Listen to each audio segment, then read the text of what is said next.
Hello. Good evening from Edinburgh. It's 6 degrees outside, and today I'm joined by Vishnu Menon from Bangalore. Hello, Vishnu. Hello. I don't know. I think it's 23 or 24 in Bangalore, but it's just hot as hell. It might as well be 45. All that's missing are camels, and it'll be Rajasthan.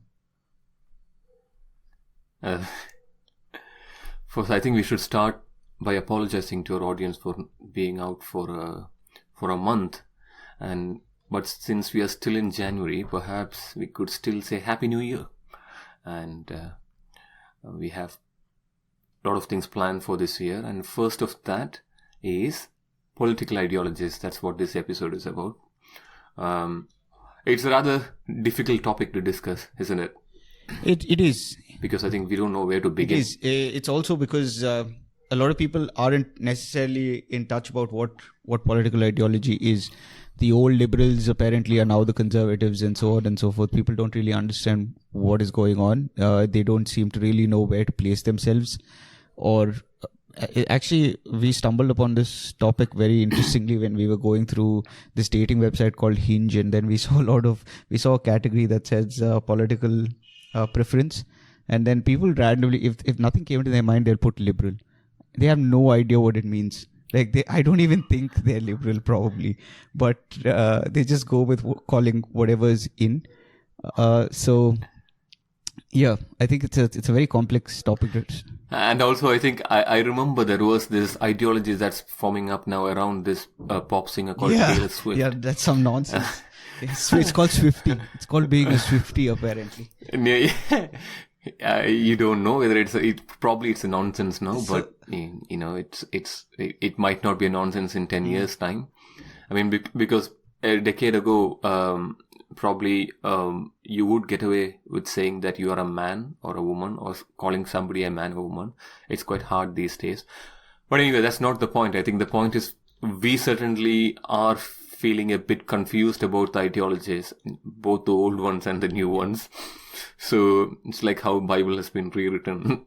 Perhaps there are new ideologies sprouting, emerging from the depths of despair. Yeah. By the way, just to add that, when I heard that Swiftie thing, right, I was on. I should have known it's all downhill when I asked the girl what her ideology was, and she told she's Swiftie. I actually really thought she meant to say that she's quick, that she's very swift.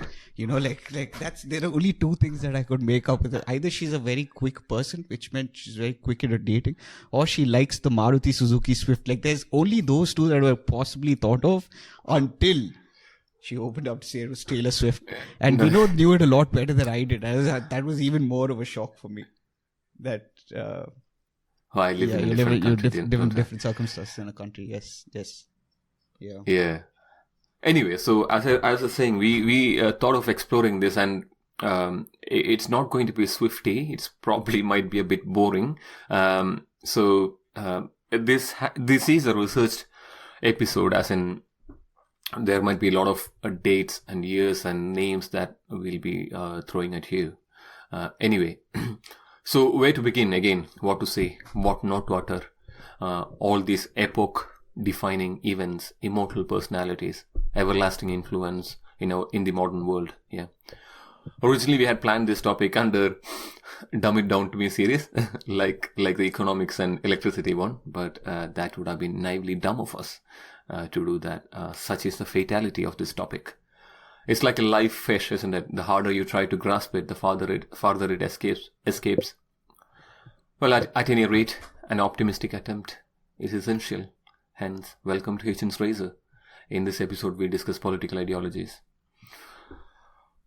The terminologies: liberalism, conservatism, left, right, fascism, socialism, communism, libertarianism, nationalism, left of center, right of center. And yet, here we are.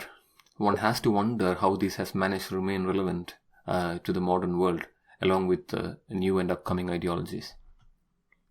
Now, as I said, our attempt to be pragmatic in this episode To rather talk about the juicy events of the past than to be tediously academic with textbook terminologies wouldn't mean that this episode would be bereft of boredom.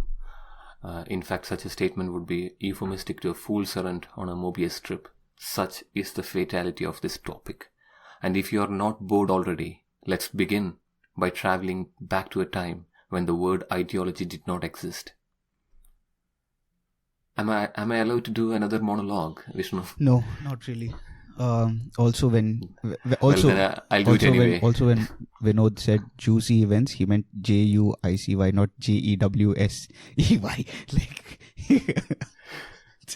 go on with your monologue, please. Cut. I think we'll cut that part. Sorry. Next monologue then. This is the second one. If we are to believe in the contemporary consensus, then life began in the ocean. Some creatures subsequently crawled up to the landmass, the reptiles. They had sex, they laid eggs and abandoned them and moved on to the next honeymoon. Reptile nonchalance is criminally underrated. Then came the birds. They developed wings and feathers to counter the cold. They had intercourse and more eggs were delivered. But unlike reptiles, they started caring about their eggs by keeping them warm under their wings and fuselage. The first act of true selfishness. Well, enter mammals, with the hitherto unknown notion of storing eggs inside its own body. They also started the habit of providing protection and nutrition to the offspring. As H.G. Wells put it, the beginning of a true social life. And thus we evolved. Well, again, the point is we evolved as a species from reptiles to birds and to mammals to hunter-gatherers. Then we had the early civilizations in Egypt, India, Mesopotamia and China. We had the Aryans, the Dravidians, the Panchayat or the village system, the great thinkers Confucius, Lao Tse and Buddha. We had the kingdom of Persia, the great Greek period, conquest of Alexander, the Mauryan dynasty, Kautilya and Arthashastra. Hellenistic Greece, Ashoka, Rome, Carthage, Caesar, Pompey, Augustus, Cleopatra, Jesus of Nazareth, Constantinople, Holy Roman Church, the Orthodox Church, Goths, Huns, Vandals, Islam, Charlemagne, the fall of Rome, Chalukyas, Pallavas, Rashtrakutas, Pandyas, Cholas, Ghazni, Genghis Khan, Timur, Dark Ages, Crusades, the Renaissance, Age of Science, Age of Enlightenment, Age of Revolution. And that's when the French Revolution happened. 1789, the word ideology was coined by, let me get this name right, Antoine Destutt de Tracy. And ideology meant literally a new science of ideas. From then we had Marx, Nietzsche, Russian Revolution Part 1, World War Part 1, Russian Revolution Part 2, electricity, the Great Depression, World War Part 2, electronics, Cold War, globalization, internet, climate change, COVID, and now Hitchens Razor podcast. Hopefully that painted a vague timeline of our history. Now we slip on a banana peel and fall into the coming of ideologies. Talking about getting names right of Antoine Destutt de Tracy, when we spoke about Lao Tse and Confucius, there was this seminar that I was in Glasgow, and I sat next to my Chinese classmate, and I was trying to discuss with him Arthashastra and then Sun Tzu's Art of War, and another classmate who sat right next to him didn't really quite understand what we were talking about, because I was saying Sun Tzu very repeatedly, and then she's like, "Who's?" And she looks at us in a very strange way. "Are you talking about Chinese philosophers?" I'm like, "Yeah." "Oh," then she looks at him and says, "Lao Tse, Confucius," and I'm like, "Oh, that's what they're called, not Confucius and Lao Tse. It's Lao Tse and Confucius." Yeah, so that's a little bit of Mandarin for all of your listeners out there. Yeah. And I think one of the commonly probably westernized or mispronounced is Himalaya. Himalayas. like the I think if you Himalaya is, I think it's the Alayam is what the house of Hima, which is for example snow, Himavan. whatever. But yeah, and Himalaya is basically snow, and Laya means rhythm, so snow rhythm. But anyway, I think the Western perception of it is to have lace wafers and call it Himalayas. Like it's just. It makes sense. It makes sense to them, so it's fine. At least Himalayas is still fine because the etymology of the word is still intact. But life of me, I don't understand what is Ganges. Ganges is just like you mean. Did you mean etymology when you say epistemology? Epistemology. Cut. Just paste epistemology in the episode. The etymology. Etymology. The etymology of the word is still intact, but for the life of me, I don't understand Ganges. Right. Geez, it's like, staying alive. BGs. So, anyway, the coming of ideologies. Back to it. Europe, I think Europe is where we actually had the roots of modern political ideologies as we know it and as we discuss it. So, in this episode, it's going to be very centered around that this topic. As opposed to going to prehistoric ideologies, we don't know what was what. There was a time when politics revolved around religion and religion only. The ideas of nationality, which is obvious these days, would have been a rather queer topic in those days. In war-infested Europe, it was a very sectarian conflict that was going on. It was Christians pitted against other Christians, and then Christians against Islam, and then Islam against everybody else. And as we've progressed into the world, we also now see Islam coming into a full circle of sectarian wars with between themselves in world politics. So yes, so on to you, Vinod. So before we discuss about this, wherever we are right now, what actually led to it, and can you break that down from the feudal system and a class war to whatever it's led to right now, because that's what takes precedence in the new era. Yeah. Just to add to that point, though this is certainly centered around Europe and the West, as a modern political ideologies that we are discussing, we will have a separate episode on India and its ideologies and its philosophy. Plus, I think the prehistoric era, we might touch upon the economics of ideologies, where we will talk about money in the prehistoric times. But as political ideologies theory, like Vishnu said, this will be mostly centered around Europe, and it probably begins with the Middle Ages, where we had what's now called the feudal system. So, like Vishnu said, everything was centered around religion, but also it was centered around war, or conflicts or skirmishes, battles, etc. So there was war always, both internal and external. Yeah, violence and disorder prevailed in Western Europe, and so strong people, they seized land and power, but they were also under threat from people like themselves living elsewhere. So they built strong castles and they had these raiding parties, both to protect themselves and also to attack other people. The peasants who lived in these lands, they were not organized or they were not strong enough to defend themselves. So they sold their allegiance to these lords in the castles and paid them what they produced in the fields. The small lords, they served the bigger lords with bigger castles, and the bigger lords served the monarch, who had the divine power to rule, as it was back then. This essentially is the feudal system, my friends. The church and its officials were also part of the system. In fact, they owned a large part of lands back then. There was no idea of equality or freedom or liberty in this system. It was extremely hierarchical and often exploited. The the Middle Ages mostly passed like this, with peasants being miserable and with the feudal system in place. There were occasional revolts from the peasants, but they were cruelly put down by the upper classes. Now, beside these three classes of people, there existed what I would like to call a floating class. These people included the traders or the artisans or the merchants. They were not part of the feudal system, but they also had no wealth or influence on an early stage. But then the sea routes were discovered, which opened up markets far east and to the west of Europe. Asia and America became accessible.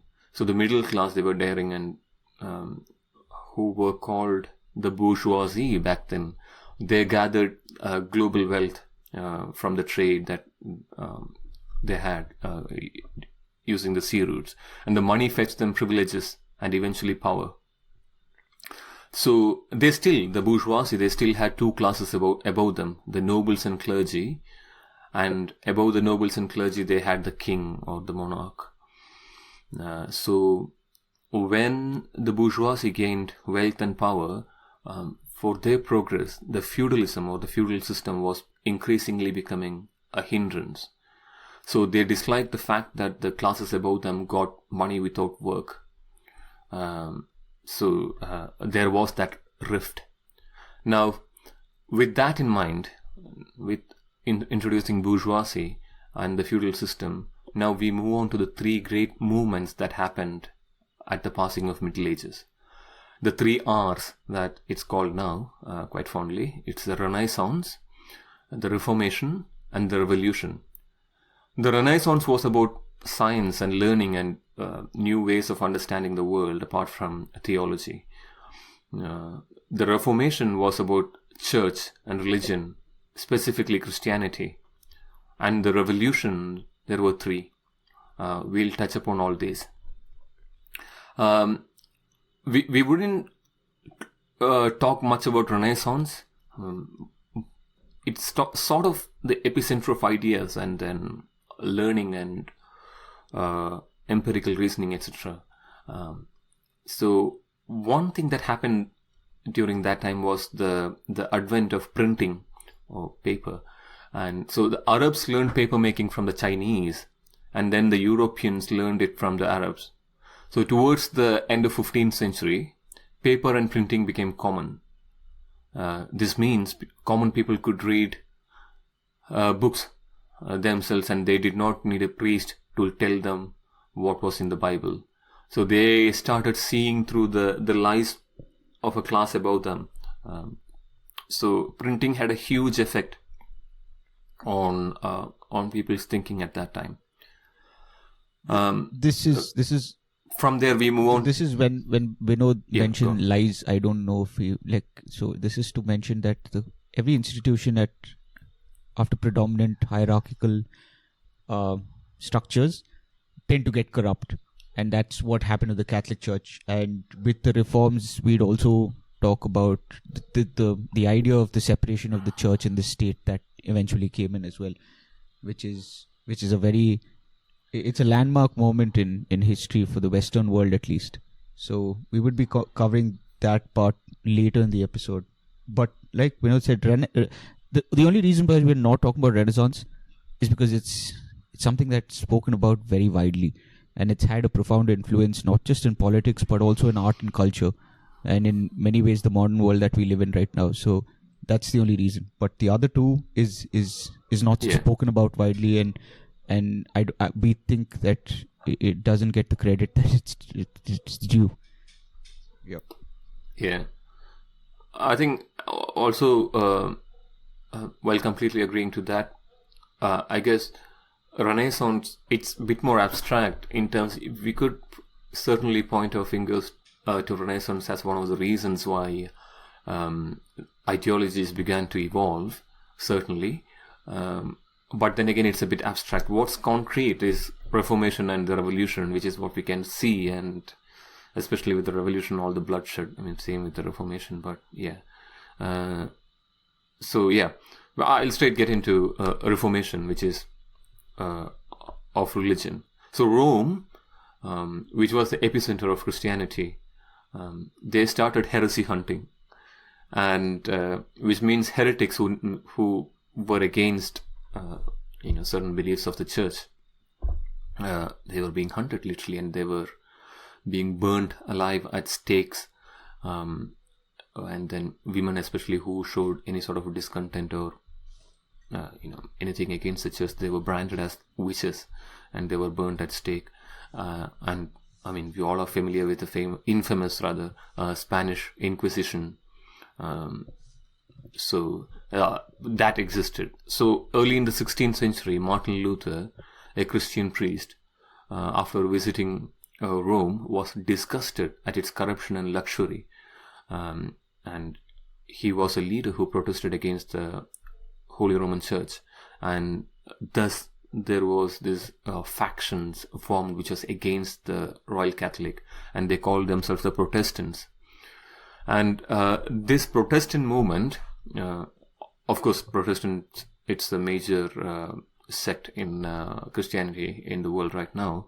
But this movement gathered pace when young princes and nobles, they sided with the Protestants to put sort of an end to all the attempts by the Pope or the Church to dominate over them. So again, for them it's a selfish reason, and they joined the Protestants' cause. In England, Henry VIII, he favored the Protestants because he wanted to divorce his wife and marry another woman, which the church was against. So he formed the Church of England and established himself as the head of the state and also the head of the church. It sounds a little bit silly now, but it's true. And don't know, perhaps he has read an English translation of The Prince by Machiavelli and found a way to control people using both the state's power and the church's power. Italy, France, Austria, and Spain, though deeply Catholic. At that time, Germany was sort of half Protestant, half Catholic sort of thing. And in all of this, the commoners, the peasants, they didn't have much say in the Reformation. They were always put down by all factions. Now, the bourgeoisie, which we mentioned, the middle class, they started carrying the Protestantism ahead. Because wherever they were strong, the Protestants were strong. So they did see this as a way of change, and especially from this feudal system. But still, they had the problem of the monarch, the divine king, as it's called, who was very powerful and autocratic as ever. So the Reformation was not enough for the bourgeoisie to bring down the two classes above them. They needed a revolution. That's also probably because until then the bourgeoisies were the people that were fighting for the other two classes, even if it meant the aristocrat and the nobility versus the religious armies. And we've also got to pay attention to the fact that as much as in present day the Vatican's been cut down to size, though it's the smallest country in the world, it still has its own laws, its own territory, its own guard. The Pope had in the past his own army. The papal army was a very strong force that existed and the bourgeoisies were never collectively, they never identified collectively as a class. So they probably were the people doing the fighting for the other two classes. And it just becomes a watershed moment here, because though the Magna Carta was a document that called for the separation of the church and the state in 1215, it only comes to crystallization around this era, in this period. So it's a long wait for an idea to actually come about. Right, yeah. I think in fact that's interesting because Netherlands, Switzerland and England, so obviously we are building up towards the French Revolution where the word ideology was formed, and that's the interesting bit. But even before the French Revolution, these three countries, that is Netherlands, Switzerland and England, they sort of became republic in their own right. Netherlands had fought a bloody war against the King of Spain, at that time. And again, the people who fought were the merchant class, and then they eventually became republic. Switzerland also fought a war, and then not a war. I think it was more of a diplomatic thing, I suppose. I'm not very sure about that, but they also became republic around this time. And England, as you know, they had this they built the parliament with two houses, and the House of Lords represented by nobles at the upper end, and the merchants and the wealthy middle class in the lower house. The parliament eventually became stronger than the monarch in England, and to a point where its king was beheaded, and they took full control. But it's so curious. People can't live. I mean, they didn't really think about a life without king. This word republic or nationalism didn't make much sense to them. I think there was this line when Joan of Arc, when she mentioned that we shall fight for our motherland or fatherland, can't remember, and people are like, what are you on about? What do you mean fatherland? Fatherland, it doesn't make any sense. And so in England they even beheaded a king, and then later it was replaced by a puppet. Who was the king, who was beheaded? Do you have his name?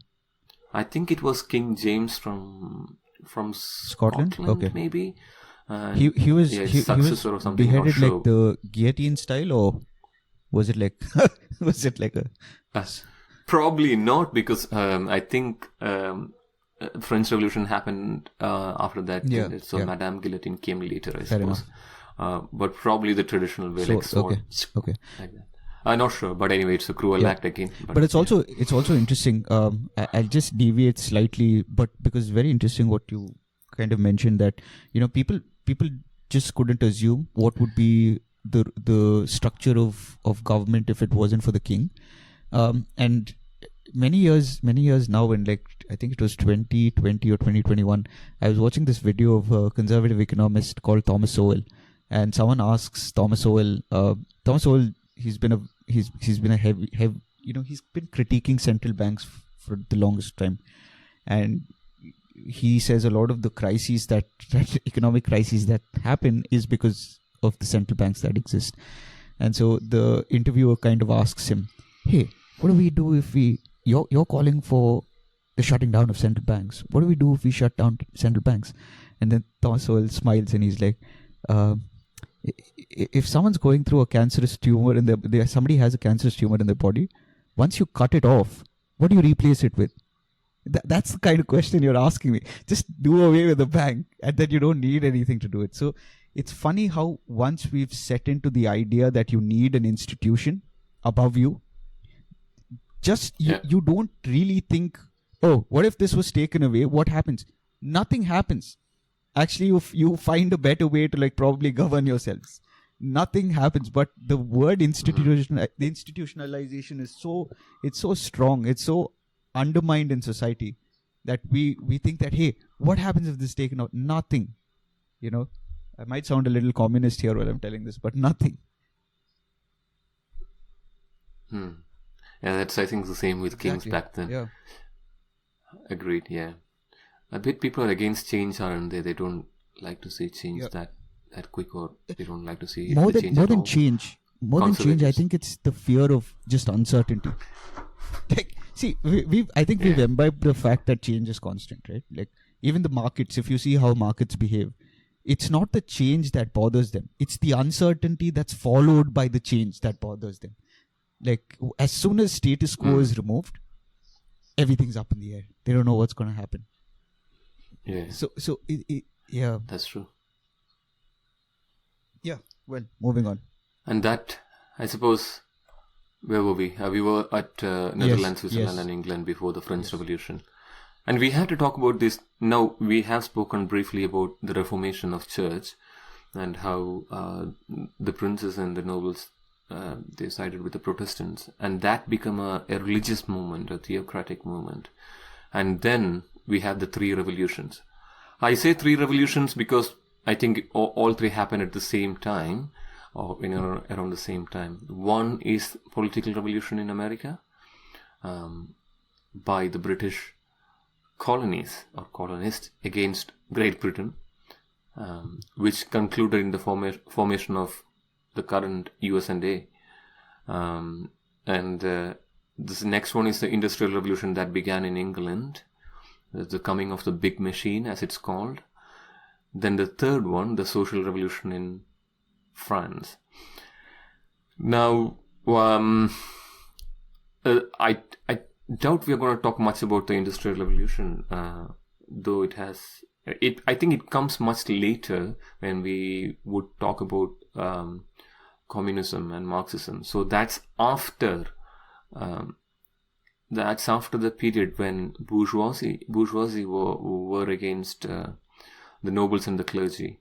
Later, the layer below them, the workers, the commoners, they go against the owning class, the middle class, the bourgeoisie. So that's the next part of this segment. For now, we would try to refrain ourselves from talking about Industrial Revolution, but we'll certainly get back to it. The second one is American Revolution, which it's rather interesting because, the European countries had expanded to both East and West to make colonies for themselves. And America was North America for the Britons. It was a colony, but there was always war. Like I said, Britain had war with France and Spain and whatnot. So war is so demanding that it exhausts the resources of a kingdom, which in turn the kingdom has to demand it from the masses, and there is more suffering associated with it. For the British, the umpteenth war. Now in Britain, you have to remember, now at this point it is not the kingdom, but it's rather the parliament, which is the British government. For them, the umpteenth war with France meant the need for more money, and obviously they decided to squeeze it out of their colonies. The American colonies resisted when the East India Company tried to force their tea on their colony. And when I say East India Company, again, it was tightly associated with the Parliament, which had the wealthy and the merchant class. Yeah, so it's all tightly related. So the American colonies resisted when the East India Company tried to force their tea on their on the land, and they boycotted this in the 18th century, end of it. And some of the colonists, they disguised as American Indians, I think, they threw the tea overboard from the cargo ships, and which is called the Boston Tea Party, the famous one. They later signed the Declaration of Independence with the famous cry, "No taxation without representation," and it also said, "All men are born equal, except the Negroes." So that's American Revolution in a nutshell. Which is a political movement. We will try to explore a bit more of American Revolution in the coming episodes. Now, that's the second of the three revolutions that we want to talk about. And the third one, the important one for this discussion, where the word ideology was born, is the French Revolution. Oui. And we are going to... we are going to stop now. This is the first episode of the series, and in the second episode we'll discuss the French Revolution. Thank you.